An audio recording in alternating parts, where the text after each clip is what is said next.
I've invented a concept which I think is really useful for every business, and it can be stolen from a brilliant guy called Will Guidara.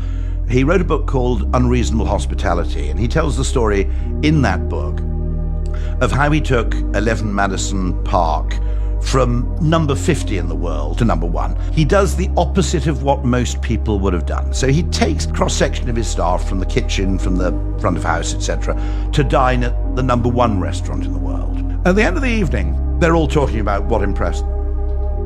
And Will Guidara says something really fascinating. They're all talking about what was good about the experience. And Will says, I'm not interested in any of that. I'm not interested in copying them, what they already do.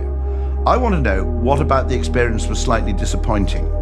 And then I'm going to double down on making the 2 things this restaurant was disappointing about utterly brilliant. And I call this reverse benchmarking. In other words, it's the opposite of benchmarking. Don't ask what your competitors are good at and try and copy that. What you're doing by that is you're optimizing for the wrong thing.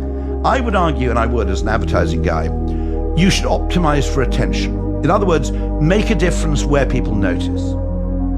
And where you get attention and surprise is in doing something that nobody was expecting.